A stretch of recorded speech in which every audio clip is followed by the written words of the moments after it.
No, di pa kayo tapos.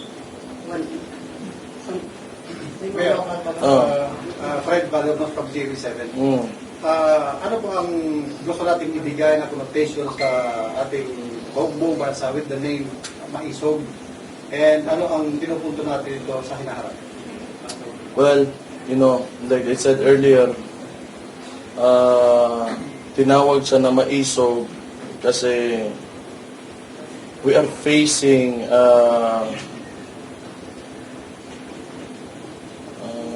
not really an opponent, hindi naman kalaban talaga, pero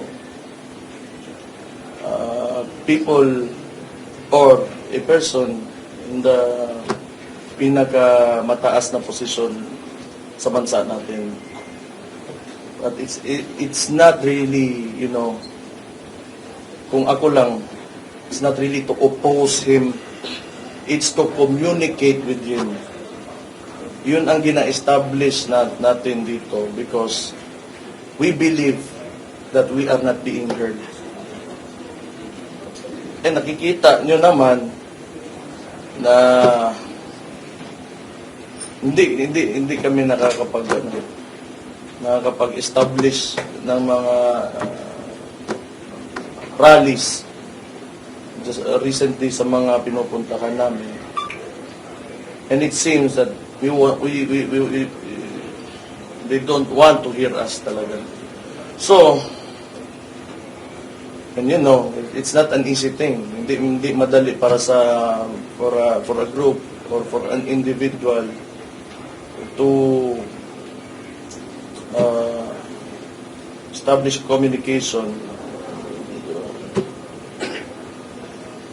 the highest with the person in the highest position. That's why it's maisog.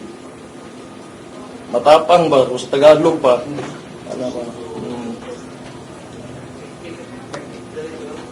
Mayor Baste, Mr. Colex, Duterte ay kilala po natin sa talagang galit sa mga drogista, nagwako-drug si Tatay Digong. Ngayon po ay mainit ang issue sa Senado patungkol sa PDLX at maraming mga Pilipino po ang sumisigaw na dapat magpa-hair follicle drug test po si Pangulong Bongbong Marcos. Ano po ang inyong masasabi dito?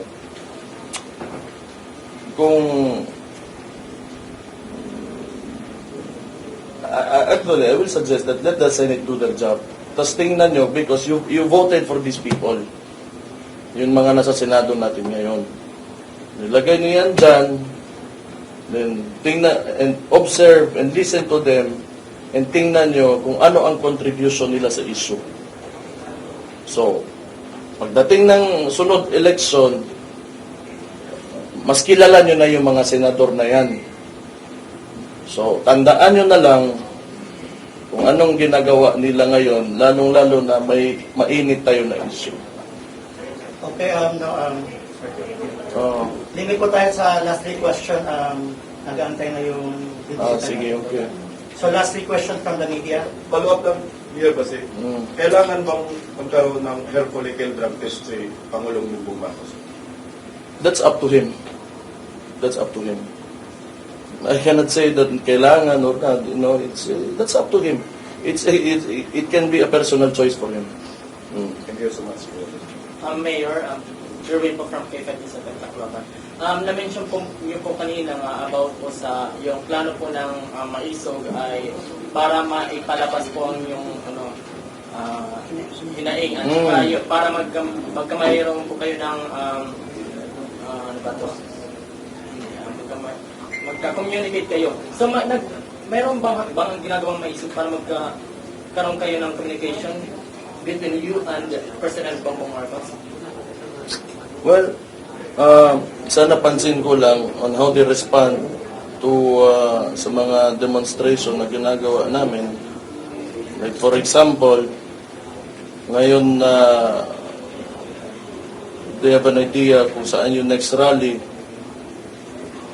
I think the only communication that he gave us was he pointed the finger to my father, the former president, na walang nagawa dito sa Tacloban.